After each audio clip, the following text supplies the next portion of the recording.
अस्सलामु अलैकुम इन्नल हम्दुलिल्लाह नहमदुहु व नस्तईनुहु व नस्तगफिरुहु व नऊदु बिल्लाहि मिन शुरूरि अनफुसिना व मिन सय्याति अअमालिना मन यहदिहिल्लाहु फला मुदिल्ल लहु व मन युद्लिलहु फला हादिय लहु व अशहदु अल्ला इलाहा इल्लल्लाह व अशहदु अन्न मुहम्मदन अब्दुहु व रसूलुहु अम्मा बाद फ़क़द क़ाल अल्लाहु तआला फ़िल क़ुरआनिल अज़ीम वल फ़ुरक़ानिल मजीद फ़अऊज़ु बिल्लाहि मिनश शैतानिर रजीम लक़द कान लकुम फ़ी रसूलिल्लाहि उस्वतुन हसना लिमन कान यर्जुल्लाह वल यौमिल आखिर व ज़करल्लाह कसीरा. கண்ணியத்திற்கும் பெருமதிப்பிற்கும் உரிய எல்லாம் வல்ல அல்லாஹுவின் நல்லடியார்களே, அல்லாஹுடைய பேரருளால் ரமலான் மாதத்தினுடைய இறுதி 10 இரவுகளில் ஒற்றைப்படை இரவான 21வது இரவின் இந்த இரவு தொழுகையை நிறைவேற்றியவர்களாக நாம் அனைவரும் இந்த சபையில் அல்லாஹுடைய மார்க்க செய்திகளை அறிந்து கொள்ள வேண்டும் என்கிற உயர்ந்த சிந்தனையில் ஒன்று குழுமி இருக்கிறோம். இந்த நல்ல தருணத்தில் அண்ணல் நபியே அழகிய முன்மாதிரி என்கிற தலைப்பின் கீழ் அடுத்து வரக்கூடிய ஒரு சில நாட்கள் நபிகள் நாயகம் ஸல்லல்லாஹு அலைஹி வஸல்லம் அவர்களை குறித்த பல கருத்துக்களை, பல்வேறு விதமான செய்திகளை நாம் அறிந்து கொள்ள இருக்கிறோம். காரணம், எதிர்வரக்கூடிய ஏப்ரல் மாதம் முதல் அடுத்த வருடத்தினுடைய ஜனவரி மாதம் இறுதி வரை தமிழ்நாடு தௌஹீது ஜமாத்தின் சார்பாக அண்ணல் நபியே அழகிய முன்மாதிரி என்கிற தலைப்பில் ஒரு 10 மாத கால தாவா பணிகளை இந்த ஜமாத் அறிவிப்பு செய்திருக்கிறது. அப்ப அதனுடைய ஒரு காரணமாகத்தான் இந்த ரமலானினுடைய இறுதி 10 இரவுகளில் ரசூல் ஸல்லல்லாஹு அலைஹி வஸல்லம் அவர்களை குறித்த சில முக்கியமான தகவல்களையும், அவர்கள் எந்தெந்த துறைகளில் எல்லாம் முன்மாதிரி மிக்க ஒரு மனிதராக திகழ்ந்திருக்கிறார்கள் என்பதை எல்லாம் குறித்து நாம் அறிந்து கொள்ள இருக்கிறோம். அதில் குறிப்பாக இன்றைய தினத்தில் நாம் தெரிந்து கொள்ளக்கூடிய பாடம் என்னவென்றால், நபிகள் நாயகம் ஸல்லல்லாஹு அலைஹி வஸல்லம் அவர்கள் நுபுவத் வழங்கப்படுவதற்கு முன்னால் அவர்களின் வாழ்க்கை என்ன என்பதை ஒரு சில மார்க்க தகவல்களோடு நாம் அறிந்து கொள்ள இருக்கிறோம். பொதுவாக ரசூலுல்லாஹ்வுடைய வாழ்க்கையிலிருந்து நாம் பாடங்களை, படிப்பினைகளை பெறுவதாக இருந்தால், நபிக்கு நுபுவத்து கிடைத்ததில் இருந்துதான் நமக்கான பாடம். ரசூலுல்லாஹ்வுடைய வழிபாடுகளாக இருக்கலாம், ரசூலுல்லாஹ்வினுடைய பல்வேறு வித வழிகாட்டுதல்களாக இருக்கலாம், ஹலால் ஹராமை குறித்த சட்டதிட்டங்களாக இருக்கலாம், அல்லது ஒரு குடும்ப வாழ்வை குறித்த ஒரு வழிமுறைப்படுத்துவதாக இருக்கலாம். இப்படி இஸ்லாத்தினுடைய எல்லா விதமான சட்டதிட்டங்களும் ரசூலுல்லாஹ்வினுடைய 40 வயதுக்கு பிறகு இருந்துதான் நாம் அந்த சட்டங்களை பெற்றுக் கொள்கிறோம். நபியினுடைய 40 வயதுக்கு முந்தைய வாழ்க்கை என்பது நம்மில் அதிகமான மக்கள் எடுத்து பார்க்காத ஒரு பக்கங்களாக அது இருக்கிறது. ஆனால் உண்மையில் அதில் சட்டதிட்டங்கள் இல்லை என்றாலும் நாம் தெரிந்து கொள்ள வேண்டிய சில அடிப்படை அம்சங்கள் நபிகளாரினுடைய அந்த 40 வயதுக்குட்பட்ட காலப்பொழுதுகளில் இருக்கிறது என்பதை நம்மால் உணர்ந்து கொள்ள முடிகிறது. எந்த அளவிற்கென்றால், அல்லாஹ் ரப்புல் ஆலமீன் திருமறை குர்ஆனில் ஒரு அத்தியாயத்தை குறித்து பேசுகிறான். பொதுவாக அல்லாஹ் எதை குறித்தெல்லாம் பேசுவான்? பழைய நபிமார்களை குறித்த சம்பவங்களை குறித்து பேசுவான், அல்லது தற்பொழுது நபிகள் பெருமகனார் நுபுவத்தை அடைந்ததற்கு பிறகு ஊரில் நடைபெறக்கூடிய சூழலை குறித்து பேசுவான். ஆனால் ரசூலுல்லாஹ் பிறப்பதற்கு முன்பு நடந்த ஒரு சம்பவத்தை குறித்து திருமறை குர்ஆனில் ஒரு அத்தியாயத்தில் அல்லாஹ் பேசுகிறான். சூரா ஃபீல் என்று அழைக்கப்படுகிற 105வது அத்தியாயத்தில் அல்லாஹ் ரப்புல் ஆலமீன் சொல்கிறான், அலம் தர கைஃப ஃபஅல ரப்புக்க பி அஸ்ஹாபில் ஃபீல். யானை படையை உமது இறைவன் என்ன செய்தான் என்பதை நபியே நீர் அறியவில்லையா அப்படின்னு அல்லாஹ் கேட்கிறான். அப்ப இப்படி ஒரு சம்பவத்தை சொல்லி தருகிறானே, இது வேற நபி காலத்தில் நடந்துச்சா அப்படின்னு கேட்ட கிடையாது. இப்ராஹிம் நபி காலத்திலேயோ மூசா நபி காலத்திலே நடந்த தகவல் இல்லை. நபிகள் பெருமகனார் பிறப்பதற்கு முந்தி நடந்த ஒரு நிகழ்வை திருக்குர்ஆன் அடையாளப்படுத்துகிறது. ஏனென்றால் அதில் ஒரு பிரம்மாண்டமான ஒரு நிகழ்வு ஒன்று நடைபெற்று இருக்கிறது. அப்ப இந்த வசனமே நமக்கு கூடுதலாக எதை உணர்த்துகிறது என்றால், ரசூலுல்லாஹ்வினுடைய 40க்கு பிறகு உள்ள வாழ்க்கை மட்டும் கண்டுகொள்ளப்பட வேண்டிய வாழ்க்கை இல்லை. 40ற்கு முன்பாக கூட ஒரு சில நிகழ்வுகள் நபிகளாரினுடைய வாழ்வையில் கண்டுகொள்ளப்பட வேண்டும், அது பாடமாக்கப்பட வேண்டும், படிப்பனையாக்கப்பட வேண்டும் என்பதற்குத்தான் இது போன்ற வசனங்கள் நமக்கு தெளிவுபடுத்துகிறது. அப்ப அந்த யானை படைன்னு அல்லாஹ் எதை சொல்கிறான் என்றால், அல்லாஹுடைய ரசூல் அவர்கள் பிறந்த அந்த வருடம், ஆனால் பிறப்பதற்கு முன்னால் ரசூல்லா ரபியுல் அவ்வல்ல பிறக்கிறாங்க. ரபியுல் அவ்வல் என்பது அது ஒரு வருடத்தினுடைய 3வது மாதம். அப்ப இதுக்கு முன்னாடி அதே வருடத்தில் அதற்கு முன்னாடி 1-2 மாதங்களுக்கு முன்பாக மக்காவில் நடைபெற்ற நிகழ்வை குறித்து இந்த குரானின் இந்த அத்தியாயம் பேசுகிறது. ஆபரஹா என்று அழைக்கப்படுகிற ஒரு மன்னன் தான் ஒரு வழிபாட்டு ஸ்தலத்தை கட்டி வைத்துவிட்டு உலகத்தில் உள்ள மக்களுக்கெல்லாம் அழைப்பு கொடுக்கிறாரு, தன்னுடைய வழிபாட்டு தலத்துக்கு வர வேண்டும் என்று. ஆனால் காபத்துல்லாவுக்கு வரக்கூடிய அந்த மக்களினுடைய வரத்து என்பது இவருடைய வழிபாட்டுக்கு வரல.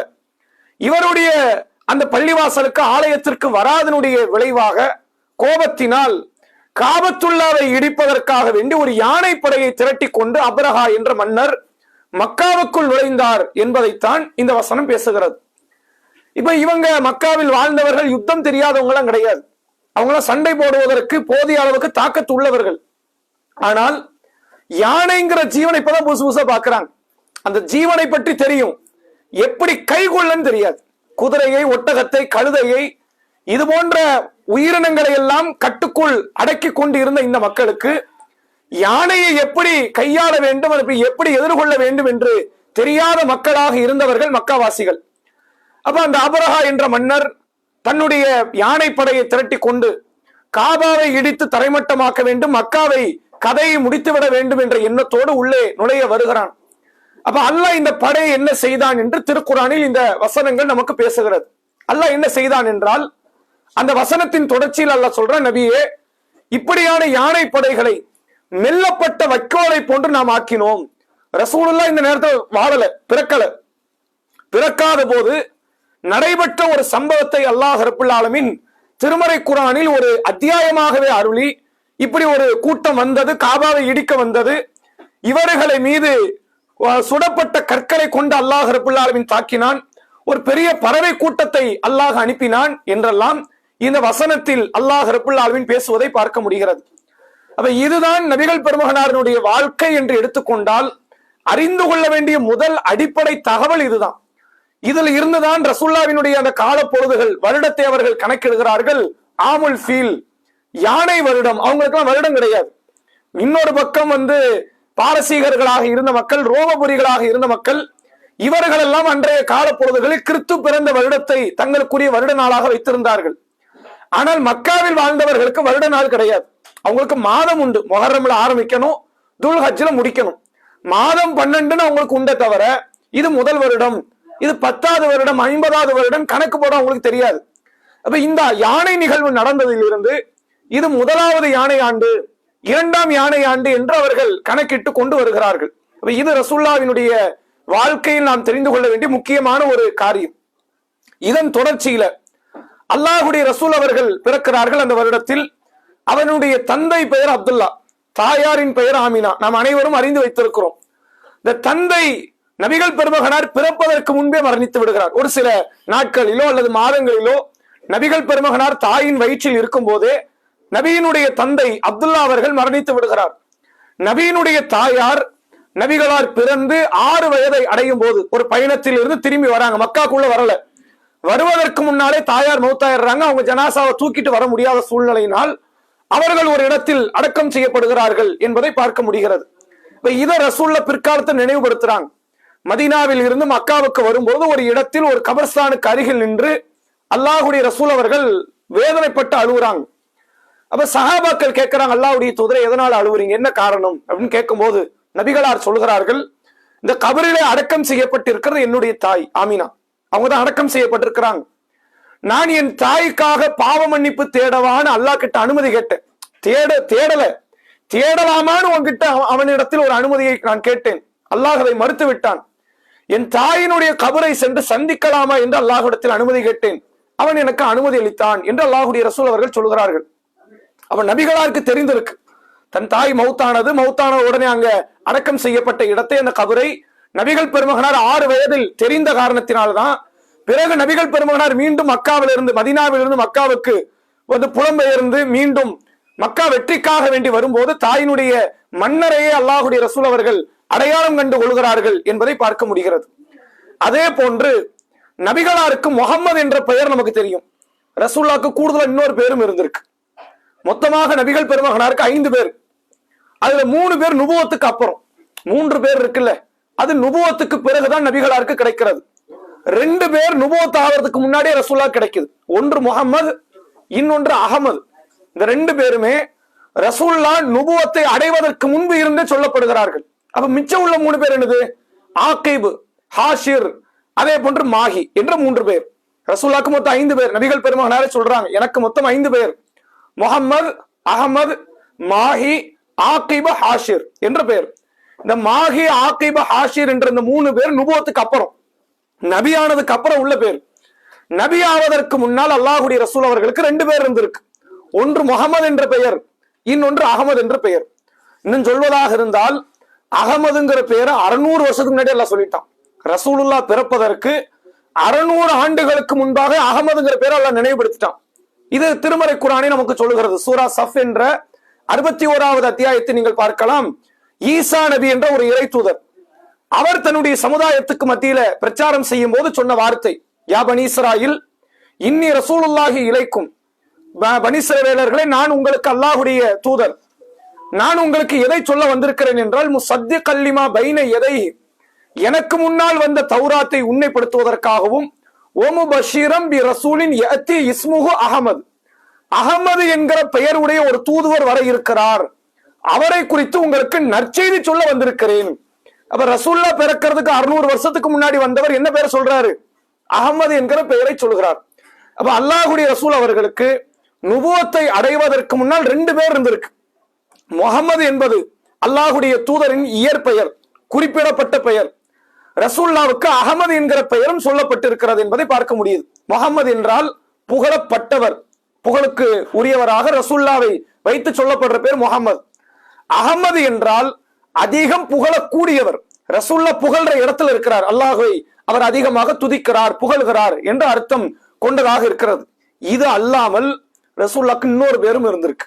சஹீ புகாரினுடைய 4351வது நபிமொழி, அலா தஅமனூனி, நீங்கள் என்னை நம்ப மாட்டீர்களா? ரசூலுல்லாஹ் கேட்கிறாங்க. வ அன அமீன் மன் ஃபிஸ் ஸமா, வானத்தில் உள்ளவனுக்கு நான் அமீனாக இருக்கிறேன் அப்படிங்கிறாங்க. அவர் ரசூலுல்லாஹ்வுக்கு இன்னொரு பேர் என்னன்னு இருந்திருக்கு?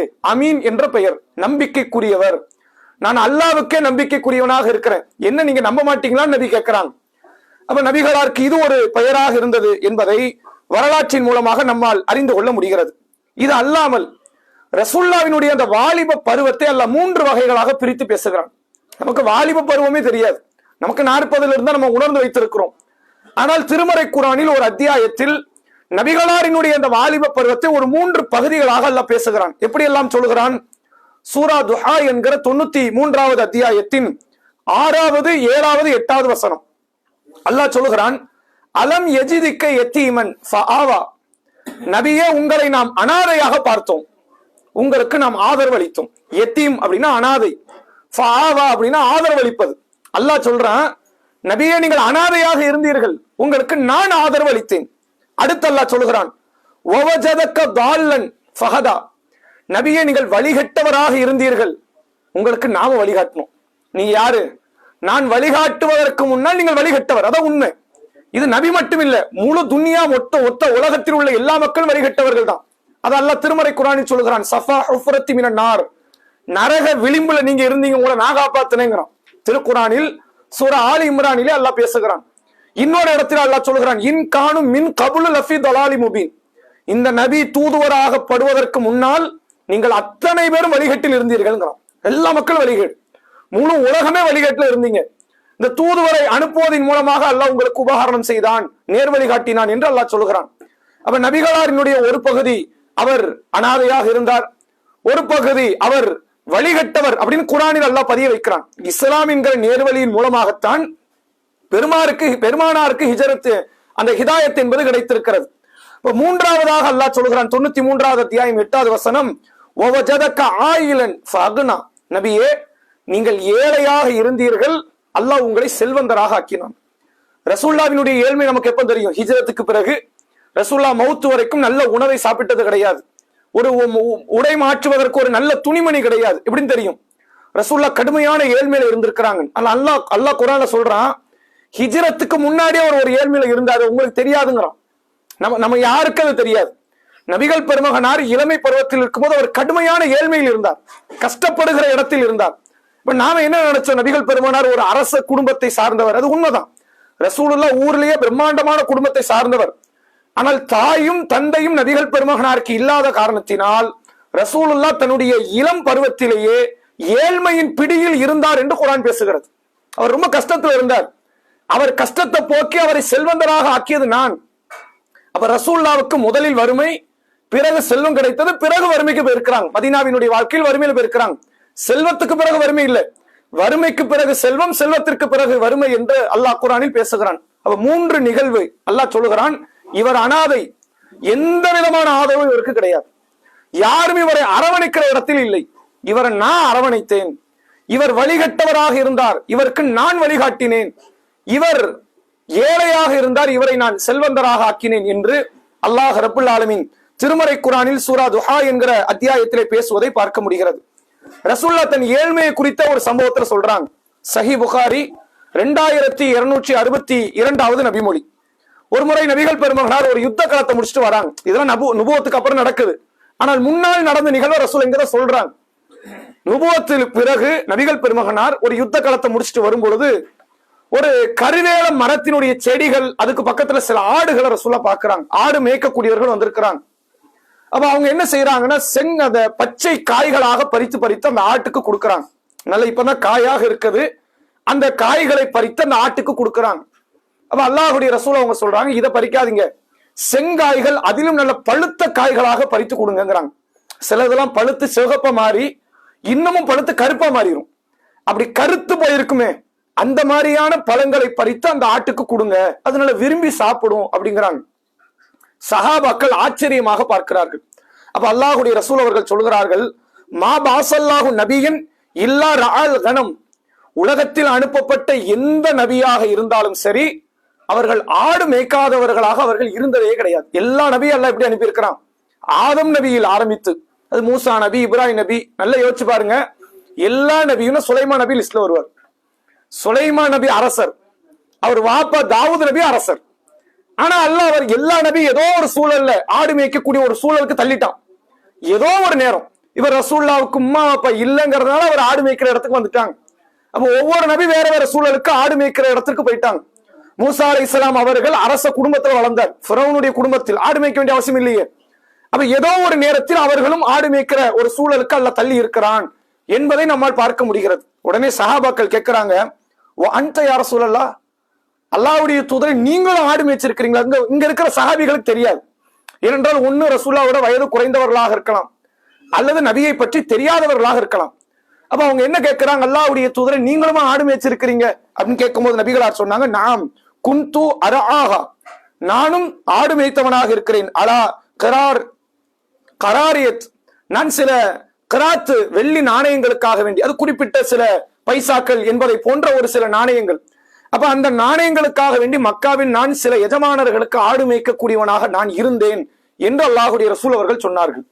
அப்ப நபிகள் பெருமகனார் ஒரு குறிப்பிட்ட காலத்தை அடைகிற வரை அவர்கள் குடும்பத்தினராலேயே அவர்கள் கண்டுகொள்ளப்படாத இடத்தில் தான் இருந்தார்கள். அரச குடும்பம் நம்ம நினைக்கிறோம்ல, ரசூலுல்லாஹ் ஒரு பெரிய பிரம்மாண்டமான குடும்பம், குறைஷி கோத்திரம், ஹாஷிம் குலத்தை சார்ந்தவர், ரசூலுல்லாஹ் அப்படி சுண்டினால் அப்படி முழு மக்காவை நடுங்கும், அப்படியான இடத்துல எல்லாம் வைக்கல. ஆரம்ப கட்ட காலம் நபிகள் பெருமகனாருக்கு தாய் தந்தை இல்லாத காரணத்தினால் மிகப்பெரிய ஒரு சோதனையில் இருந்தார்கள் என்பதை அல்லாஹ் இந்த செய்தியின் மூலமாக நமக்கு உணர்த்துவதை பார்க்க முடிகிறது. அதே போன்று அல்லாஹ்வுடைய ரசூல் அவர்கள் சொல்லுகிறார்கள், நபிகள் பெருமகனார் நுபுவத்தை அடைந்த பிறகு, நபியானதுக்கு அப்புறம் சொல்ற ஒரு நிகழ்வு, சஹீஹ் முஸ்லிமினுடைய 2277வது நபிமொழி. நபிகளார் சொல்லுகிறார்கள், இன்னி லஆரிஃபு ஹஜரன் பி மக்கா, மக்காவில் நான் ஒரு கல்லை அறிவேன்கிறான். ஒரு கல்ல ரசூலா சொல்லி, மக்கால எனக்கு ஒரு கல்ல தெரியும். எப்படிப்பட்ட கல் என்றால், கஅன்ன யுஸல்லிமு அலைய கப்ல அன் அபாஸ, நான் நபியாக அனுப்பப்படுவதற்கு முன்னால் அந்த கல் எனக்கு சலாம் சொன்னதுங்கிறாங்க ரசூல்லா. கல் என்ன செஞ்சது? எனக்கு சலாம் சொன்னது. சொல்லிட்டு ரசூலா சொன்னாங்க, இன்னில ஆரிஃபுல் ஆன், இப்பவும் எனக்கு அந்த கல்ல தெரியுங்கிறான். இப்போ அந்த கல்லை நான் அறிந்து வைத்திருக்கிறேன், எனக்கு தெரியும். சலாம்ங்கிற விஷயமே நுபுவத்துக்கு அப்புறம் தான் நபிக்கு தெரிஞ்சிருக்கும். சலாம் என்பதே எப்ப தெரிஞ்சிருக்கும்? நுபுவத்துக்கு அப்புறம். ஏன்னா அன்றைக்கு மக்காவில் வாழ்ந்த மக்களுக்கு என்ன தெரியாது, சலாம்னு என்னன்னு தெரியாது. அந்த அஸ்ஸலாமு அலைக்கும்ங்கிற சொல்ற பழக்கமோ பண்பாடோ இதெல்லாம் மக்காவில் வாழ்ந்த சிலை வணக்க வழிபாட்டில் இருந்த மக்களுக்கு தெரியாது. அப்ப ரசூலுல்லாஹ்க்கு அல்லாஹ் எப்ப உணர்த்தி இருக்கணும்? உணர்த்தி இருப்பான், நுபுவத்துக்கு அப்புறம் தான் உணர்த்தி இருப்பான். அப்ப நபிகள் பெருமகனார் நுபுவத்துக்கு பிறகு சொல்லுகிறார்கள், ஒரு கல்லு எனக்கு நான் நபியாவதற்கு முன்னால் சலாம் சொன்னது. அல்லாஹ்வுக்கு எதுவும் முடியும். கல்லு சலாம் சொல்லிச்சுன்னா நம்ம விகாரமா பார்க்க வேண்டியதே கிடையாது. ஏனென்று சொன்னால் நபிகள் பெருமகனாரை இது தொடர்பாக இன்னொரு செய்தி சொல்றாங்க. கியாமத் நாளினுடைய நெருக்கத்தில் யூதர்களுக்கும் முஸ்லிம்களுக்கும் மத்தியில் ஒரு பெரிய யுத்தம் ஒன்று நடக்கும் அப்படிங்கிறாங்க. அப்படி யுத்தம் நடக்கும் போது யூதர்களை தேடி இந்த இஸ்லாமிய படை வீரர்கள் சென்று ஒவ்வொரு யூதரையும் கருவறுப்பார்கள். அப்படி ஒரு காலம் வரும். சில யூதர்கள் மறைந்து கொண்டு என்ன செய்வாங்கன்னா, கற்கள் பின்னாடி போய் கல்லு பின்னாடி போய் ஒளிவாங்க. அப்ப அந்த கல்லு கூப்பிடுமா, முஸ்லிமே என் பின்னாடிதான் அந்த யூதன் நிக்கிறான், வந்து அவனை கொள்ளு. ஏன்னா இவன் படைக்கப்பட்ட காலத்திலிருந்து உலகத்தில் குழப்பம் தான் பண்ணி இருக்கிறான். இவன் எந்த சமுதாயத்தையும் வாழ விட்டதில்லை. இன்னைக்குதான் முஸ்லிம் சமுதாயத்துக்கு பெரிய மண்டையடியா இருக்கிறானே தவிர, இதுக்கு முன்னாடி வெவ்வேறு சமுதாயத்தை, வெவ்வேறு நாட்டை, ஆட்சியை குழப்பத்துல தள்ளி அந்த மக்களை எல்லாம் கருவறுக்கிற காரியத்தை ஒவ்வொரு நூற்றாண்டிலும் பண்ணிட்டு தான் இருந்திருக்கிறான். அப்ப அதனால அல்லாஹ்வுடைய ரசூல் அவர்கள் சொல்கிறார்கள், கியாமத் நாளினுடைய நெருக்கத்தில் யூதர்கள் ஒருவர் கூட இல்லாமல் கருவறுக்கப்படுவார்கள் முஸ்லிம்களினுடைய படைகளால்.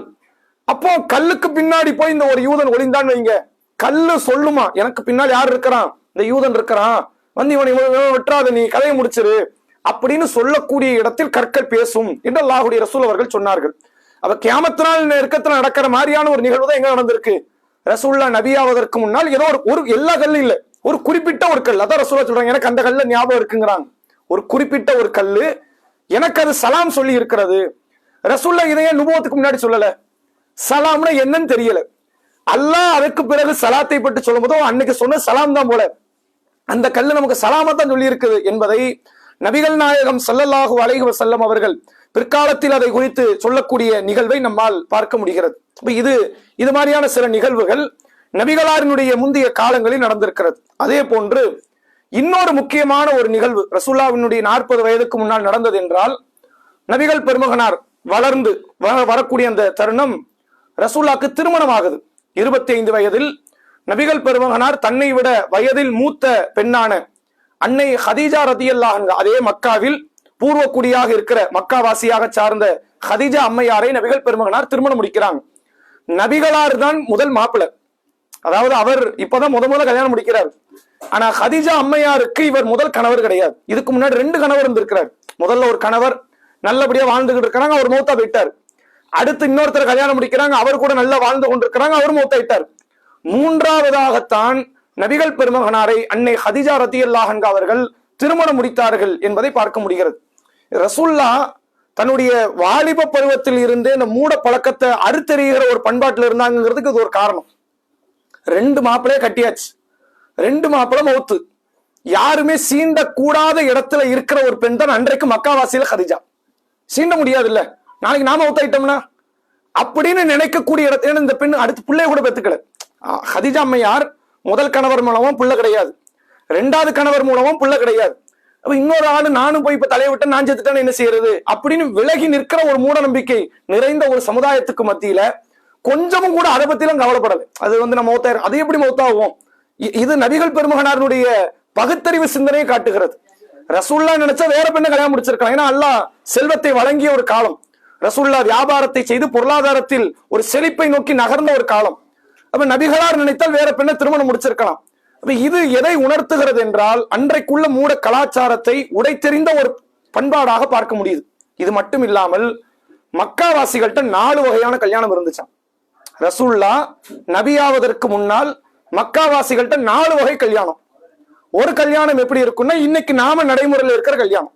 ஒரு பெண்ணை பார்த்து அந்த பெண்ணை பிடிச்சு போய் அந்த பெண்ணுக்கு நம்மளை பிடிச்சி நாம அந்த பெண்ணுக்கு என்ன தேவையோ மகராக கொடுத்து குடும்பத்தாரனுடைய சம்மதத்தோடு ஊர் மக்களினுடைய பார்வையோடு அந்த திருமணத்தை நடத்தி முடிக்கிற ஒரு கலாச்சாரம் இருந்துச்சு. இது மாதிரி 3 கல்யாணம். அந்த 3 கல்யாணம் எப்படி இருக்குன்னு கேட்டா, மக்காவாசிகள்ல சில கோத்திரங்கள் மட்டும்தான் உயர்ந்த கோத்திரம், எல்லா கோத்திரமும் உயர்ந்த கோத்திரம் கிடையாது. குறைஷினாலே நம்ம உயர்ந்ததுன்னு நினைக்கிறோம், கிடையாது. குறைஷி கோத்திரத்தில் ஹாஷிம், பனு ஹாஷிம் தான் உயர்ந்த கோத்திரம். அதே மாதிரி பனு அப்து ஷம்ஸ் உயர்ந்த கோத்திரம், பனு அதிக் உயர்ந்த கோத்திரம் கிடையாது. பனு அதி யாருடைய கோத்திரம் தெரியுமா? உமர் ரதியல்லாஹு கோத்திரம். அப்போ இவங்க குறைஷின்னு வெளி உலகத்துக்கு வரும்போது நாங்க எல்லாம் ஒண்ணுன்னு காட்டிக்குவாங்க. குறைஷிக்குள்ள போனாதான் அங்க மேல ஒரு ஆளு கீழே ஒரு ஆளு அங்க வேறு பெரும் பெரும் பாகுபாடுகள் இருக்கும். இப்ப இப்படி பாகுபாடுகள் இருக்கும்போது அந்த கீழ் ஜாதிகளாக பார்க்கப்பட்ட மக்கள் அவங்க என்ன செய்வாங்கன்னா, எவ்வளவு இழிவான காரியம் நடந்திருக்குன்னு பாருங்க. ஒரு பெண்ணை ஒரு கல்யாணம் முடிப்பார், அவர் ஜாதியிலே அவர் கல்யாணத்தை முடிச்சிட்டார். இப்ப இவருக்கு புள்ள பிறக்கும், இவரும் கீழ் ஜாதி. இவர் கல்யாணம் முடிச்ச பெண்ணு யாரு? கீழ் ஜாதி. இப்ப புள்ளன்னு பிறந்த எப்படிதான் பிறக்கும்? இஸ்லாத்துல கீழ் ஜாதி மேல் ஜாதி கிடையாது, அவங்க பண்பாட்டை நம்ம சொல்றோம். இப்ப புள்ளன்னு பிறந்தா எந்த ஜாதியில பிறக்கும்? அதே கீழ் ஜாதியில பிறக்கும். இது இவருக்கு மனசு ஒப்பல. எப்படி நம்ம பிள்ளை நாளைக்கு கீழ் ஜாதி ஆயிட்டா என்ன செய்யறது? ஆகக்கூடாது. அவ என்ன செய்வாங்கன்னா, தன்னுடைய மனைவி மாத விளக்கில இருந்து தூய்மையான உடனே, ஏன்னா குழந்தை நிக்கிறேன்னா மாத விளக்குல இருந்து தூய்மை ஆகணும், ஆனாதான் குழந்தை நிற்கும். மாத விளக்கிலிருந்து தன் மனைவி தூய்மையான உடனே வேற ஒரு மேல் ஜாதிக்கார மனிதத்தை இவர் அனுப்பிடுவார், தன் மனைவியை தாம்பத்தியத்திற்கு, உடல் உறவுக்கு. அப்ப அங்க கருத்தரித்து விட்டாருன்னு தெரியற வரைக்கும் அங்கதான் இருக்கணும், அந்த நபரோட இருக்கணும். மனைவி புள்ள உண்டாயிட்டு தெரிஞ்சா கூப்பிட்டுக்குவாங்க. இப்ப புள்ள யாரு புள்ள? மேல் ஜாதிக்காரன் புள்ள. இப்ப இவர் தகப்பன்னு பேர் வச்சுக்குவாரு. என் புள்ள மேல் ஜாதி, நான் தான் தகப்பேன், ஆனா புள்ள மேல் ஜாதி. எவ்வளவு இழிவான ஒரு கல்யாணம் பாருங்க. இப்படி ஒரு கல்யாணம் இருந்துச்சு, இது 2வது வகை கல்யாணம். 3வது கல்யாணத்தை பாருங்க. 10 நபருக்கும் குறைவானவர்கள் ஒரு பெண்ணுக்கிட்ட பாலியல் ரீதியான சீண்டலுக்கு போவாங்க. 10 நபருக்கும் குறைவானது. அது 5 இருக்கலாம், 7 இருக்கலாம், 8 இருக்கலாம், 10 தான் இருக்கும், 10க்கு மேல இருக்காது. அதுக்கு மேல போகக்கூடாது, இதுதான் அதிகபட்சம். பொதுவாக ஒரு டைனிங் டேபிள் இருக்கும், சாப்பிடுறது எத்தனை பேர்? 5 பேர் உட்காரலாம், 6 பேர் உட்காரலாம், அதுக்கு மேல உட்காரக்கூடாதுவாங்கல்ல. அந்த மாதிரி ஒரு பெண்ணு கிட்ட 10க்கு அதிகமாக போகக்கூடாது. அவங்க 10 பேர் மட்டும்தான் போகக்கூடிய இடத்துல இருக்கணும். அது அவங்களுக்குள்ள முடிவு எடுத்துக்கலாம் யாரெல்லாம் போகலாம் அப்படின்னு. ரொம்ப இலகுவா புரியுன்னு சொன்னா, ஒரு பெண்ணுக்கு 10 மாப்பிள்ளை கல்யாண ரீதியா வச்சுக்கிட்டே இப்படி 10 கணவன்மார்களை தேர்வு செய்கிற ஒரு கலாச்சாரம் என்பது இருந்தது. இப்ப அந்த பெண்ணுக்கு குழந்தை பிறந்துருச்சுன்னு வைங்க, யாரு கையில அந்த குழந்தை வரும்னா அந்த பெண் எடுக்கிற முடிவுதான். நீ தான் தகப்பன்னு சொல்லிட்டு கையில கொடுத்துடணும். அவரும் வாங்கி வளர்த்து தான் ஆகணும், வேற வழியே கிடையாது. இப்படி ஒரு கல்யாணம் இருந்துச்சு. இன்னொரு கல்யாணம் என்னவாக இருந்தது என்றால், ஒரு வீட்டுல ஒரு கொடி ஒண்ணு கட்டி வச்சிருவாங்க. ரசூல்லா காலத்துல வீட்டுல மேல ஒரு கொடி இருக்கும். அந்த கொடி இவர்கள் விலை மாதுகளாக பார்க்கப்பட்ட பெண்கள், அதை காசை கொடுத்து விபச்சாரம் செய்யறது. இது எவ்வளவு பெரிய லைசன்ஸ் அன்றைய காலத்துல கொடுக்கப்பட்டிருக்குன்னு பாருங்க. வீட்டுல கொடியை வச்சு மக்கள்லாம் வருவாங்க, ஆண்கள்லாம் வராங்க. அங்க இருக்கக்கூடிய பெண்களோடு அவர்கள் பாவமான அந்த விபச்சார செயலில் ஈடுபடுகிறார்கள். அங்க அந்த பெண்ணுக்கு குழந்தை பிறந்துருச்சுன்னு அதை சோதிக்க ஒரு கூட்டம் வரும். இந்த பிள்ளை யாரு பிள்ளையா இருக்கும் அப்படின்னு தலைய கைய காலெல்லாம் பார்த்து ரேகையெல்லாம் வச்சு பார்க்கும்போது இவன் பிள்ளையா தான் இருக்கும் அப்படின்னு ஒரு ஆளை இவங்க முடிவு எடுத்து அந்த நபரினுடைய தலையில் இந்த பிள்ளைய கட்டிடுவாங்க. அப்ப 4 வகையான திருமணம், இதுல 3 விபச்சாரம் தான். 4 வகையான திருமணம், 3 காரியம் விபச்சாரம் தான். ஒன்றுதான் திருமணம். நபிகள் பெருமகனார் தன்னுடைய 25 வயதில், இன்னும் நுபுவத்தை அடையிறதுக்கு 15 வருஷம் இருக்கு, அந்த பொழுதிலேயே நபிகளார் அந்த ரோஷ உணர்வோடு, இதெல்லாம் அசிங்கம், இது மானங்கட்ட செயல் அப்படின்னு அதையெல்லாம் புறந்தள்ளி விட்டு நபிகளார் மகரை கொடுத்து தனக்கென்று ஒரு மணப்பெண்ணை தேர்வு செய்து வாழக்கூடிய இடத்தில் இருந்தார்கள் என்பதை நம்மால் பார்க்க முடிகிறது. அதனாலதான் இவங்க யாருமே குறை சொல்லவே முடியல. 40 வயசுல ஒருத்தர் தன்னை நபிங்கிறாரு, எதையாச்சும் சொல்லி குறை சொல்லணும்ல. என்னப்பா ஒரு நபிங்கிறாரு, 23 வயசுல ஒரு பண்ண அட்டுழியம் தெரியுமா, அப்படி பேசணும்ல. 23ல பேசணும், 28ல பேசணும், 30ல பேசணும், 35ல பேசணும், எதுவுமே பேச இல்லை. இவர் வேற ஊர்ல இருந்துலாம் வரல, சும்மா மதீனால இருந்து ஒருத்தர் பிறந்து வளர்ந்து 40 வயசுல திடீர்னு மக்காக்குள்ள வந்து மார்க்கத்தை சொல்லல. இவர் பிறந்தது இங்கதான், இவர் தகப்பனார் பிறந்தது இங்கதான், இவர் தாயார் பிறந்தது இங்கதான், இவர் கல்யாணம் முடிச்சது இங்கதான், இவர் வளர்ந்தது, இவர் ஆடு மேய்ச்சது, இவர் வியாபாரம் பண்ணது எல்லாம் இங்கதான். அப்ப இவர் மேல குறை சொல்ல முடியுமா? அதனால தான் எல்லாம் கேட்கிறோம். இவர் இத்தனை ஆண்டு காலம் உங்களோட வாழ்ந்திருக்கிறாரு, அஃபலா தாக்கிலும், நீங்க சிந்திக்க மாட்டீங்கன்னு அல்லாஹ் திருமறை குர்ஆனில் பேசக்கூடிய வசனத்தை நம்மால் பார்க்க முடிகிறது. அப்ப நபிகள் பெருமகனார் அன்றைக்கு ஒரு தலை சிறந்த ஒரு ரோஷ உணர்வுடைய ஒரு மனிதராகவும் ஒரு பகுத்தறிவு சிந்தனை கொண்டவராகவும் இருந்தார்கள் என்பதை இந்த நிகழ்வின் மூலமாக நம்மால் பார்க்க முடிகிறது. அதே போன்று ரசூல்லா காலத்தில் நடந்த ஒரு பெரிய வெள்ளப்பெருக்கு ஒன்று, நுபுவத்துக்கு முன்னால் ஒரு பிரம்மாண்டமான ஒரு வெள்ளப்பெருக்கு ஒன்று ஏற்படுது. இந்த வெள்ளம் எந்த அளவுக்குன்னு கேட்டா, அன்றைக்கு இருந்த சஃபா மருவா, அன்றைக்கு சை செய்யப்படுதுல, ஹஜ் உம்ராவுக்கு போனா சை செய்வாங்க, சஃபா மருவா தொங்கட்டம் ஓடுவது, அந்த மலையை மூழ்கடிக்கிற அளவுக்கு ஒரு வெள்ளம் வந்துச்சு. அப்ப யோசிச்சு பாருங்க, கற்பனை கெட்டாத வெள்ளம் அது. அந்த மலையெல்லாம் மூழ்கடிக்குது அப்படின்னா குடியிருப்புலாம் இல்லை, எல்லாம் மண்ணோட மண்ணா போயிடுச்சு. யாருக்கு நீச்சல் தெரியுதோ அவன் பொழைச்சா உண்டு அப்படிங்கிற மாதிரியான ஒரு பெரிய வெள்ளப்பெருக்கு ஒன்று ஏற்படுகிறது. இந்த வெள்ளப்பெருக்கினால் காபத்துல்லா இடித்து தரைமட்டமாக்கப்படுது.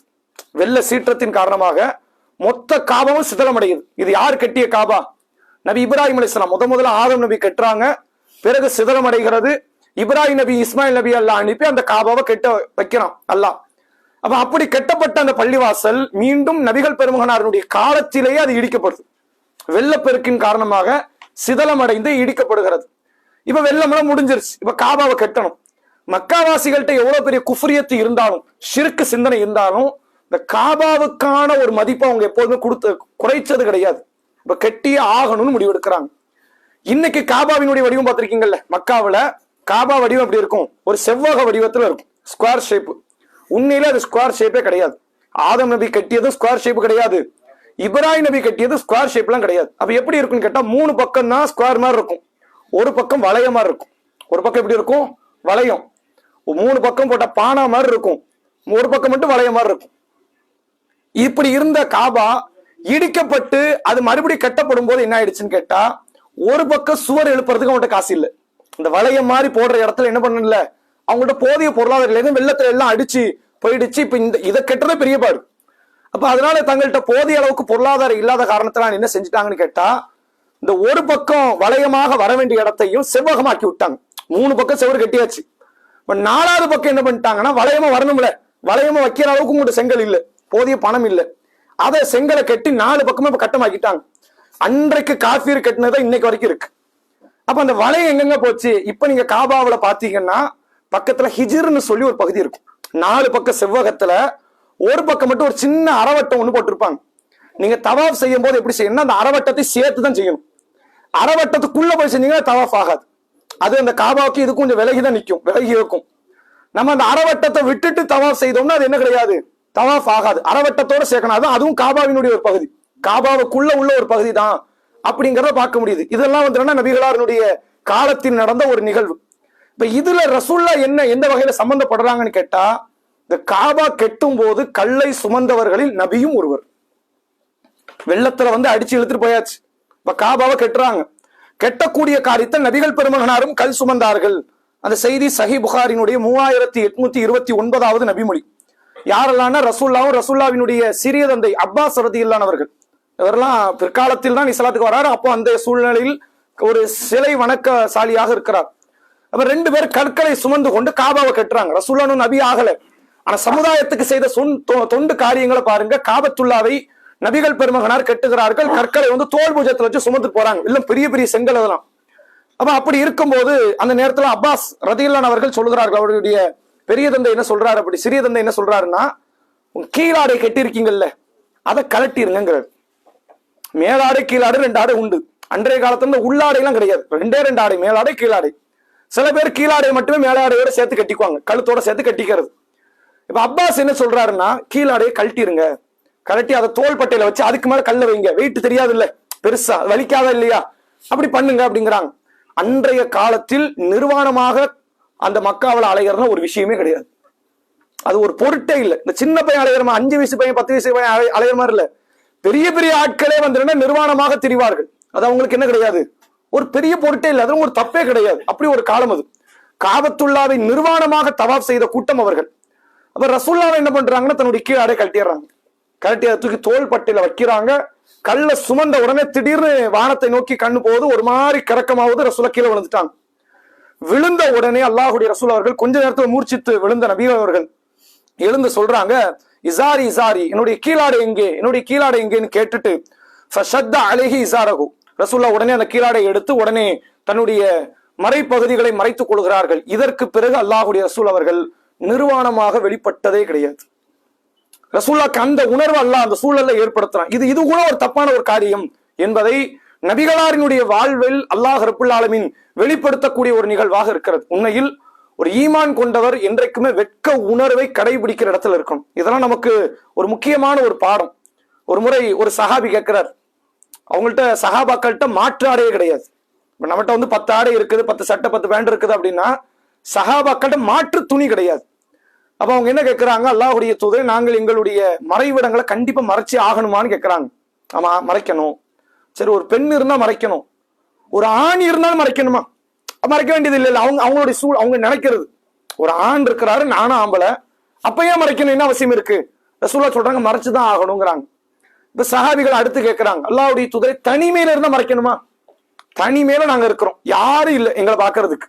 இப்போ மறைக்கணுமா? அப்ப நபிகளார் சொன்னார்கள், அல்லாஹ் வெட்கப்படுவதற்கு தகுதி படைத்தவன். அல்லாஹ் பொறுத்த வரைக்கும் நம்ம ஆடையை போட்டோம் அல்லாஹ்வின் பார்வை மறைக்க போறது இல்லை. அல்லாஹ் உள்ளத்தையே பார்க்கக்கூடியவன். அவனுக்கு உடல் உறுப்பை பார்க்கறது பெரிய விஷயம் இல்லை. ஆனா அல்லாஹ் பார்க்கிறாங்கிற சிந்தனையாவது உள்ளத்துல இருக்கணும். எனவே தனிமையில் இருந்தால் கூட உங்களுடைய உடல் உறுப்புகளை நீங்க என்ன செய்யுங்க, மறைத்துக் கொள்ளுங்கள் என்று அல்லாஹுடைய ரசூல் அவர்கள் சொல்லக்கூடிய செய்தியை இதனுடைய தொடர்பாக நம்மால் பார்க்க முடிகிறது. அதே போன்று இப்ப இந்த சூழல்ல காபாவை கட்டி முடிச்சாச்சு, 4 பக்கமா கல்லை வச்சு கட்டிட்டாங்க. கட்டினதுல கூட இன்னொரு தப்பு பண்ணிட்டாங்க. இப்ப நீங்க காபாவுக்கு போனீங்கன்னா காபாவுக்குள்ள என்ட்ரி ஆகிறதுக்கு கதவு இருக்கும்ல, அது ஒரு பள்ளி தான். நீங்க காபான ஒரு பெரிய பிரம்மாண்டம் பார்க்க வேண்டாம், அது ஒரு பள்ளி. ஆதம் நபியால் கட்டப்பட்ட, இப்ராஹிம் நபியால் மறுபடியும் கட்டப்பட்ட ஒரு பள்ளி வாசல். அது பள்ளிக்குள்ளதான் தொழுவணும். கூட்டம் அதிகமானதுனால பள்ளியை சுத்தி தொழ ஆரம்பிச்சிட்டோம். இவ்வளவுதான் விஷயம் நபி அவங்க காட்டி தந்தது. இப்ப பள்ளிக்கு கதவு எங்க இருக்கணும்? மக்கள் எல்லாம் போற அளவுக்கு கீழே தானே இருக்கிற கதவு. பிரம்மாண்ட கட்டடத்துல கதவு மேல இருக்கும். நீங்க போய் தொங்கி கூட கதவுல ஏற முடியாது. அப்படித்தான் காபாவினுடைய கதவை கட்டி இருக்கிறாங்க. இது இப்ராஹிம் நபி கட்டின முறை இல்லை. இது யாரு கட்டினது? இதே மக்கா காசியர்கள் இப்படிதான் கட்டி வச்சிருக்கிறாங்க. ஏன் இப்படி கட்டினாங்கன்னா, எல்லா மக்களும் உள்ள வந்துட்டாங்கன்னா அவன் எண்ணம், மக்காவில் உள்ள குறைஷிகளின் என்ன என்னன்னா, எல்லாரும் உள்ள வந்துடக்கூடாது. அப்போ கதவை தூக்கி மேல கட்டு, கதவுக்கு போறதுக்கு படியை தூக்கி எங்க வீட்டுல வை, இதான் வேலை. நான் எப்போ போகணும்னு விரும்புறேனோ அப்ப படியை கொண்டு வந்து வைப்பேன், நான் உள்ள போய்க்குவேன். உயர்ந்த குலத்தவர்கள் யார் யார் எப்ப போகணும்னு நினைக்கிறாங்களோ அப்பெல்லாம் படியை கொடுப்பேன். இந்த தாழ்ந்த குலத்துக்காக உள்ள வரக்கூடாது அப்படிங்கிறதுக்காக கதவை தூக்கி மேல வச்சு கட்டிட்டாங்க. ரசூல்லா பிற்காலத்துல மக்கா வெற்றி ஆகுது. இப்ப காபா ரசூல்லா கையில கிடைச்சிருச்சு. காபா என்னன்னாலும் செய்யலாம், அதாவது பழையபடி மாத்தலாம். ஆனா நபி ஆயிஷா ரலியல்லாஹு அன்ஹா சொல்றாங்க, நான் பழையபடி இப்ராஹிம் நபி கட்டின மாதிரி காபாவை கட்டத்தான் நான் விரும்புறேன். ஆனா நான் இப்ப அதை இடிச்சு இப்படி மாற்றி விட்டேன்னா, முகமது பாத்தீங்களா, அவருக்கு வெற்றி கிடைச்ச உடனே அவங்களுடைய தகப்பனார் அவங்களுடைய மூதாதையர்கள் கட்டிய காபாவை இடிச்சிட்டாரு அப்படின்ற ஒரு அவச்சொல் வந்துருமேங்கிறதுக்காக நான் அப்படி விட்டுட்டேங்கிறாங்க. அப்ப ரசூல்லாட்ட அதிகாரம் வந்த போது ஹிஜ்ரையும் சேர்த்து கட்டி இருக்கலாம், கதவை கீழே இறக்கி வச்சிருக்கலாம். இப்படி ஒரு அவச்சொல் என் மேல வந்துருமோங்கிறதுக்காக நான் அதை அப்படியே விட்டுட்டேன் அப்படின்னு அல்லாஹ்வுடைய ரசூல் அவர்கள் சொல்லுகிறார்கள். அப்ப இந்த சூழல்ல காபாவில ஹஜருல் அஸ்வத்னு ஒரு கல் இருக்கு. ரசூல்லா ஹஜ்ஜுக்கோ உம்ராக்கோ வரும்பொழுது தவாப் செய்யும் போது அந்த கல்லை தொட்டு முத்தமிடுவார்கள். சில பேர்லாம் வாயை கொண்டு போய் அதுல வச்சு முத்தமிடுறாங்க. அது மார்க் அப்படிலாம் காட்டி தரல. ரசூல்லா கல்லை தொடுவாங்க, தன் கையை முத்தமிடுவாங்க. இப்போ கூட்டம் நிறைய இருக்கும்போது ரசூல்லா என்ன பண்ணுவாங்க, சைகை காட்டுவாங்க. கல்லை தொடுற மாதிரி சைகை காட்டி கையை முத்தமிட்டுருவாங்க. நபி இப்படி செஞ்சாங்க, நம்ம செய்யணும். இவ்வளவுதான் அந்த செய்தி. நம்ம என்ன புரிஞ்சுக்க முடியும்? நபி செஞ்சாங்க, செய்யணும். ஏன் 7 தடவை சுத்துறோம்? நபி சுத்துனாங்க, சுத்துறோம். நபி 6 சுத்தினா நம்ம 6 தான் சுத்த போறோம். இவ்வளவுதான் மார்க்க சட்டம். இந்த ஹஜருல் அஸ்வத் என்பது சொர்க்க கல் என்பதை போன்ற சில செய்திகள் நம்மால் பார்க்க முடிகிறது. அல்லாஹு அலம். இப்போ இந்த இடிபாடுகளோடு காபா இடிந்து இருக்கும் போது ஹஜருல் அஸ்வத் சேர்ந்து வெளியே வந்தாச்சு. இப்ப மறுபடியும் ஹஜருல் அஸ்வத்தை கொண்டு போய் வைக்கணும். இப்ப மறுபடியும் அங்க குழப்பம் வருது. ரசூல்லா நபியாவதற்கு முன்னாடி ஏற்பட்ட எவ்வளவு குழப்பம் பாருங்க. யாரு ஹஜருல் அஸ்வத்தை கொண்டு போய் வைக்கிறது தான் பிரச்சனைங்க. இப்பதான் குறைஷிகளுக்குள்ள சண்டே வர ஆரம்பிக்குது. பனு அப்து ஷம்ஸ் வரான், இல்ல நான் தான் வைப்பேன், நான் தான் உயர்ந்த குலம். பனு ஹாஷிம் வராங்க, நாங்க தான் உயர்ந்த குலம், நாங்க தான் வைப்போம். பனு அதி வராங்க, நாங்க தான் உயர்ந்த குலம். பனு மனாஃப் அப்படின்னு இன்னொரு கோத்திரம், அவங்க வராங்க, நாங்க தான் வைப்போம். குறைஷின்றது நமக்கு ஒண்ணுதான் தெரியும். உள்ளுக்குள்ள அவன் 50 கூட்டமா இருக்கிறான். எல்லாருக்குள்ளும் சண்டை, யாரு ஹஜருல் அஸ்வத்தை எடுத்துட்டு போய் அந்த இடத்தில் பொருத்துவது அப்படின்னு. அப்ப எல்லாரும் சண்டை போட்டுக்கிட்டே இருக்கும்போது இந்த செய்தி வரலாற்று நிகழ்வுகளை பதிவு செய்யப்பட்டிருக்கு. அப்ப அவங்க என்ன முடிவு எடுக்கிறாங்க அப்படின்னா, நம்ம வெயிட் பண்ணுவோம், யாராவது ஒருத்தர் வருவார், யாரு வராரோ அவரை நம்ம நடுவரா எடுப்போம். நடுவர்னு ஒரு ஆள் செலக்ட் பண்ணணும்ல. இப்ப நடுவரை யாரு எடுக்க போனோம்? ஹாஷிம்ல இருந்து எடுத்தா மத்தவங்க கோவப்படுவோம், என்ன அவங்க கூட்டத்துல நடுவர் எடுக்கிறீங்கன்னு வரும். பனு அதில எடுத்தா மத்தவங்க கோவப்பட்டுருவான். அப்ப நடுவராக யாரை தேர்வு செய்ய, கொஞ்ச நேரத்துல யார் முதல்ல வராரோ அவர் தான் நடுவர். இப்படிதான் முடிவு. அப்ப எதிர்பார்த்துக்கிட்டு இருக்கிறாங்க. அந்த நேரத்துல வந்தது யாருன்னா முகமது நபி, அல்லாஹுடைய ரசூல் வராங்க. வந்த உடனே அந்த கூட்டத்துக்கு பெரிய சந்தோஷம். ஏன்? அவரும் பனு ஹாஷிம் கோத்திரம். இப்ப அவர் சொன்ன முடிவு இருந்தா எப்படி இருக்கும்? பனு ஹாஷிம் பொதுவாக இருக்கலாம்ல. ஆனா அந்த மக்களுக்கு அந்த எண்ணமே வரல. இவர் சொன்னா கரெக்டா தான் இருக்கும். அவர் எந்த கோத்திரத்தை சார்ந்தவரா இருந்தாலும் சரி, முகம்மது சொன்னால் அது சரியாகத்தான் இருக்கும் என்று அந்த மக்களால் நம்பப்படுது. வேற ஒரு கோத்திரத்தை சார்ந்தவராக இருந்தாலும் உடனே சந்தோஷப்படுறாங்க. அமீன் வந்துட்டாரு அப்படின்னா நம்பிக்கைக்குரியவர். இவர் சொன்னால் நாங்கள் ஏற்றுக்கொள்வோம் என்று சொல்லி ரசூலுல்லாஹ்ட்ட அவங்க தீர்ப்பு கேட்கிறாங்க. முகமது, இப்படி ஒரு பிரச்சனை, ஹஜருல் அஸ்வத்தை யார் அந்த காபாவில் கொண்டு வைக்கிறதுங்கிறது, நீங்க ஒரு தீர்ப்பு சொல்லுங்க. இப்ப ரசூலுல்லாஹ் ஒரு குலத்திற்கு சாதகமாக ஒரு குலத்துக்கு பாதகமா சொல்ல முடியாது. இப்ப அதனால என்ன பண்றாங்க, ஒரு துணியை விரிங்க, ஹஜருல் அஸ்வத்தை உள்ள வைங்க, எல்லா குலத்தினுடைய தலைவர்கள் வந்து துணியை பிடிங்க, நேர கொண்டு போய் வைங்க, வேலை முடிஞ்சிருச்சா? இவன் உயர்ந்தவன் இவன் தாழ்ந்தவன்கிற பிரச்சனையும் இங்க வேண்டாம், இப்படி கொண்டு போய் வைங்க. இப்ப காபா வரைக்கும் போயாச்சு, எடுத்து யார் வைக்கிறது? இப்ப அந்த கூட்டமே சொல்லிட்டாங்க, முகமது நீங்களே தூக்கி வச்சிருங்கன்ட்டாங்க. அடுத்து இன்னொரு பிரச்சனை வரக்கூடாது இல்ல, நீங்களே தூக்கி வச்சிருங்கன்ட்டாங்க. அப்ப ரசூல்லா துணியை விரிக்க சொல்றாங்க, ஹஜ்ருல் அஸ்வத்தை வைக்கிறாங்க. பனு அதி, பனு மனாப், பனு அப்து ஷம்ஸ், பனு ஹாஷிம் எல்லா கோத்திரத்திலிருந்து தலைவர்கள் வராங்க, துணியை பிடிக்கிறாங்க, தூக்கிட்டு போறாங்க. ரசூல்லா ஹஜ்ருல் அஸ்வத்தை அந்த பகுதியிலே பொருத்தினார்கள் என்பதை பார்க்க முடிகிறது. அப்ப ரசூலுல்லா ஏதோ அந்நியராக வந்தெல்லாம் மார்க்கத்தை சொல்லல. 40 வயசு வரைக்கும் சமுதாயத்தில் கதாநாயகராக வாழ்ந்தவர் அல்லாஹ்வுடைய ரசூல். இப்படிப்பட்டவர் தான் 40க்கு அப்புறம் என்ன சொல்றாரு? தன்னை நபிங்கிறார். இவங்க தான் வந்து தலையில் தூக்கி வைத்து கொண்டாடிய தலைவர். மொத்தமா நம்ம எந்த அளவுக்கு நபிகள் நாயகத்தை நேசிச்சோமோ அதை விட கூடுதலாவே நேசிச்சவங்க மக்கா காஃபிர்கள். ரசூலுல்லாஹ் 40 வயசு வரைக்கும் இவருக்கு பொண்ணை கொடுக்க எல்லாருக்கும் விருப்பம், இவரை நம்பி பொருளாதாரத்தை கொடுக்க எல்லாருக்கும் விருப்பம், இவர் சொன்னார்னா எல்லாரும் கட்டுப்படுவாங்க. அவ்வளவு தூரம் ஒரு நெருக்கத்திற்குரிய மக்களாக அவர்கள் இருந்தார்கள் என்பதை இந்த செய்தியின் மூலமாக நம்மால் அறிந்து கொள்ள முடிகிறது. அதே போன்று ரசூலுல்லாஹ்வினுடைய நுபுவத்துக்கு முன்னால் நடந்த இன்னொரு முக்கியமான ஒரு காரியம், முஸ்னத் அஹமது 1655வது நபிமொழி. ரசூலுல்லாஹ்வுடைய காலத்துல அப்துல்லா இப்னு ஜுதான் என்ற ஒரு நபர் இருந்தார். ஒரு சஹாபிலாம் கிடையாது, ரசூலுல்லாஹ் காலத்தில் வந்த ஒரு காஃபிர். ஆனா காஃபியர்களாகவே இருந்தாலும் அவங்கள்ட்ட சில நல்ல பண்பும் இருந்துச்சு. கெட்ட பண்புல எப்படி தலைவிரித்து ஆடினார்களோ சில நல்ல காரியங்கள் இருந்தது. என்ன மாதிரி நல்ல காரியம்னு கேட்டா, அன்றைக்கு காஃபியர்கள் மக்காவில் வாழ்ந்தவர்கள் என்ன செய்வாங்கன்னா, ஏதாவது வெளியூருக்காரனோட வியாபார நிமித்தமாக பார்ட்னர்ஷிப் ஆக்குவாங்க. வெளியூர்காரன் இப்ப இன்னைக்கு நம்முடைய பகுதிகளில் எப்படி வேறு நாடுகள்ல இருந்து வந்த நம்ம இன்னொரு தேசத்தினுடைய மக்களோட நம்ம வந்து ஒரு தொழிலில் ஒரு பார்ட்னரா மாறுறோமோ, இது மாதிரி ஒரு நிகழ்வு மக்காவாசிகளோடு மற்ற மக்கள் இருப்பாங்க. இப்ப மக்காவாசிக்காரன் என்ன பண்ணிடுவோம்னா, பணத்தை வாங்கி வியாபாரம் பண்ணி மோசடி பண்ணிட்டு ஏமாத்திட்டு ஓடிடுவோம். யார் இப்ப ஏமாத்தப்பட்டுருவா? வெளியூர்காரன் ஏமாற்றப்பட்டுருவான். அப்ப இவனுக்கு நியாயம் கேட்டு கொடுக்கணும் அப்படிங்கிறதுக்கு மக்காலே ஒரு கூட்டம் உருவாகுது. எங்கே உருவாகுது? நம்ம ஊருக்காரன் சரியில்லை, வெளியூர்காரன் நிறைய பேர் ஏமாத்திட்டான், அப்ப அவனுக்கு நியாயம் வாங்கி கொடுக்கணும், நம்ம அதுக்கு ஒரு கூட்டமாக இருந்து அவனை பிடிச்சி சத்தம் போட்டு காசை வாங்கி கொடுக்கணும் அப்படிங்கிறதுக்கு ஒரு கூட்டத்தை உருவாக்குகிறார்கள். ஹிஸ்புல் முத்தய்யிபீன் என்று அழைக்கப்படுகிற கூட்டம் அது.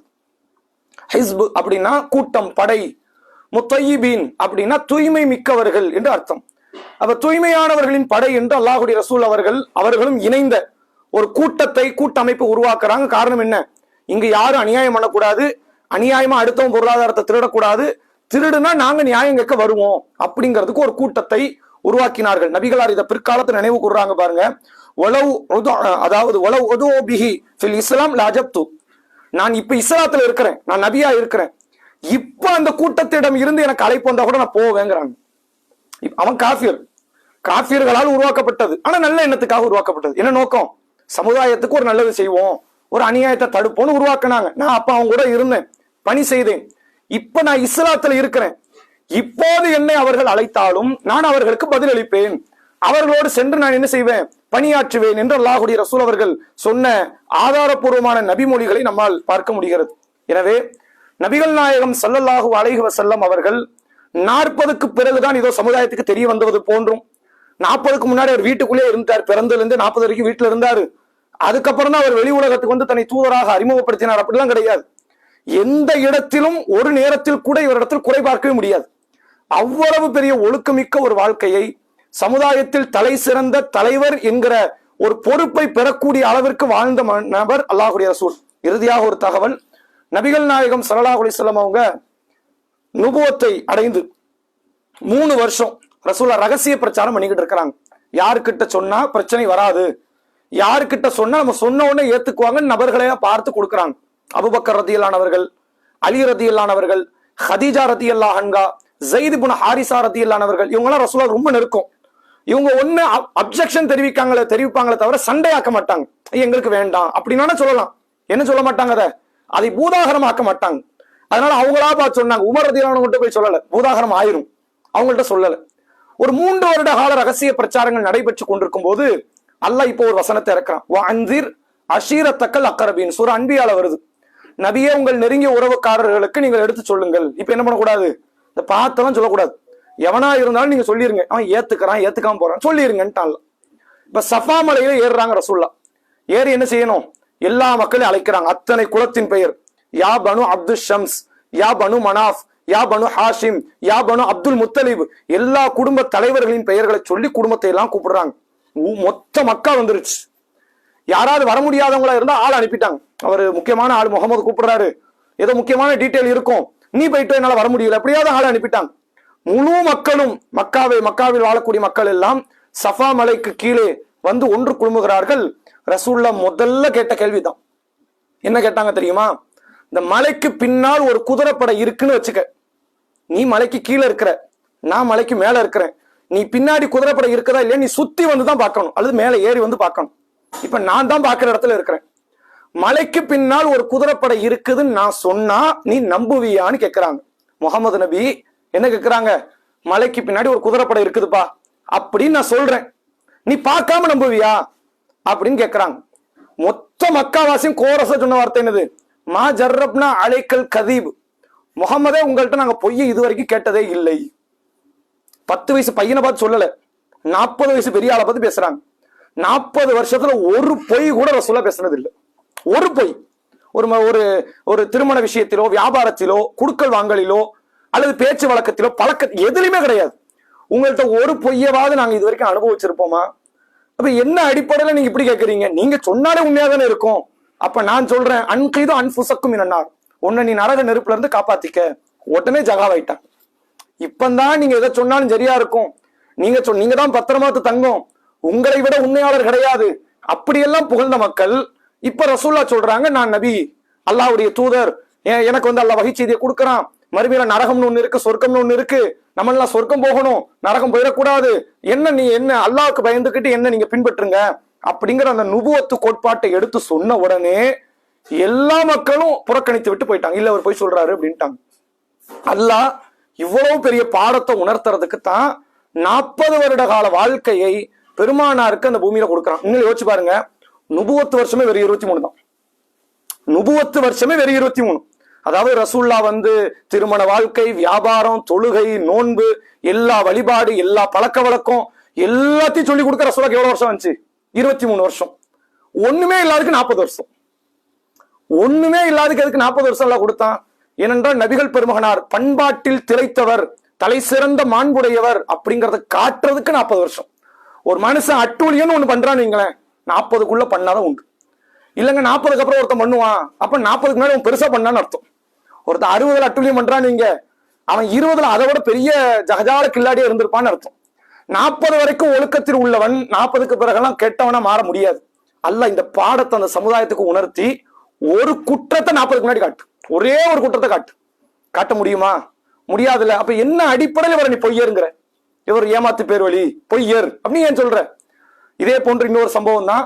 ஹெர்குலிஸ் என்கிற மன்னர், பாரசீகத்தை அப்போது ஆட்சி செய்தவர் ஹெர்குலிஸ். அந்த ஹெர்குலிஸ்க்கு ரசூலாட்ட இருந்து கடிதம் போகுது, பல மன்னர்களுக்கு கடிதம் போகுது. அந்த அடிப்படையில ரசூல்லாவிடத்திலிருந்து ஹெர்குலிஸ்க்கு கடிதம் போது. அந்த கடிதத்தை வாங்கி படிச்சுட்டு ஒரு தூதர்னு ஒருத்தர் வந்து தகவல் சொல்றாராமே, இவர் சொல்றதை நம்ம ஏத்துக்கணுமா வேண்டாமா அப்படிங்கிற மஷூரால ஈடுபடுறாரு. அப்ப அந்த நேரத்துல முகமதோடைய சம்பந்தப்பட்டவங்க யாராவது டமாஸ்கஸ் சந்தையில இருக்கிறாரா? டமாஸ்கஸ்ங்கிறது அன்றைக்கு ஷாம்ல இருந்தது, இன்னைக்கு அது வந்து ஜோர்டான்ல இருக்கு. இன்னைக்கு ஜோர்டான்கிற நாட்டுல தான் டமாஸ்கஸ் அப்படிங்கிறது இருக்கு, அன்றைக்கு ஷாம் தேசத்துல இருந்துச்சு. அப்ப அந்த டமாஸ்கஸ் சந்தையில யாராவது மக்காவில் வாழ்ந்தவர்கள் இருக்கிறாங்களா அப்படின்னு பார்த்து தூக்கிட்டார் ஆளு. அவர் அரசர்ல. அப்ப அபு சுஃபியான்னு ஒருத்தர் இருக்கிறார், ஆளை பிடிச்சி தூக்கிட்டு வந்தாச்சு. என்னப்பா முகமதுன்னு ஒருத்தர் வந்து என்ன தூதர்னு சொல்லி நம்பு அப்படின்னு சொல்லி என்ன கடிதம் கொடுத்திருக்கிறாரு, உனக்கு அவர் தெரியுமா? தெரியும், என் சொந்தக்காரர் தான். அப்படியா அப்படின்ட்டு என்ன பண்றாரு, அபு சுஃபியான முன்னாடி நிறுத்திக்கிட்டார், அபு சுஃபியான் ஆட்களை எல்லாம் பின்னாடி நிறுத்திக்கிட்டார். இவர் அரசர். இப்ப கேள்வி கேட்கிறார். யாருக்கிட்ட கேள்வி? அபு சுஃபியான்ட்ட கேள்வி. பின்னாடி உள்ள அபு சுஃபியான் ஆட்கள்கிட்ட அவர் சொல்றாரு, அரசரு நான் அபு சுஃபியான்ட்ட கேள்வி கேட்பேன், இவன் மாத்தி ஏமாத்தி ஏதாவது சொல்லிட்டோம், நீ அங்கிருந்து கண்ணை காட்டிருன அப்படிங்கிறார். எப்படி லாக்க போடுறாரு பாருங்க. ஒரு அரசர் ஆளை கூட்டு வந்து நிறுத்தி ஆட்களுடைய பணியாட்கள் எல்லாம் பின்னாடி நிறுத்திட்டு, நான் இந்த ஆள்கிட்ட சில கேள்வி கேட்பேன், இந்த ஆள் ஏதாவது ஏமாத்துறாருன்னா நீ பின்னாடி இருந்து கண்ணை காட்டிரு, நான் இவன் கதையை முடிச்சிருவேன் அப்படின்னு முதலே பயத்தை கிரியேட் பண்ணிட்டார், உருவாக்கிட்டார். இப்ப அபு சுஃபியான்ட்ட கேள்வி ஓடுது. இப்ப எப்படி பொய்ய சொல்ல முடியும்? பின்னாடி உள்ளவன் நமக்கு எவன் ஏமாத்துவான்னு யாருக்கு தெரியும்? போட்டு கொடுத்தாலும் கொடுத்துருவான், கொன்னாலும் கொண்டுருவாங்க, நம்ம உண்மையை சொல்லுவோம்னு ஆரம்பிச்சிட்டார். இப்ப அவர் ஹெர்குலிஸ் கேட்கிறார், முகமது எப்படிப்பட்டவர்? என்கிட்ட தூதர்னு கடிதம் தான் வந்திருக்கு, நான் கடிதத்தை நம்ப முடியுமா? நீ தானே வாழ்ந்திருக்க அவர் கூட, எத்தனை வருஷம் வாழ்ந்திருப்ப, உனக்கு தெரியுமா இல்லையா? இவர் தன் வாழ்நாளில் ஒரு முறையாவது பொய் சொல்லி இருக்கிறாரா அப்படின்னு கேட்கிறார். இல்ல, ஒரு பொய் சொன்னது கிடையாது. வாக்கு மீறி இருக்கிறாரா? மீறினது கிடையாது. இவரை பின்பற்றக்கூடியதெல்லாம் யாரு? எல்லாம் சாமானிய மக்கள், பணக்காரர்லாம் கிடையாது. இப்போ பதிலுக்கு இவர் பேச ஆரம்பிக்கிறார். நிறைய ஒரு பெரிய சம்பவம், அது நீளமான ஒரு சம்பவம். இப்ப ஹெர்குலிஸ் பேச ஆரம்பிக்கிறார். பொய் பேசினாரான்னு நான் கேட்டேன். நீ இல்லைன்னு. தூதர்னா கண்டிப்பா பொய் பேசியிருக்க முடியாது.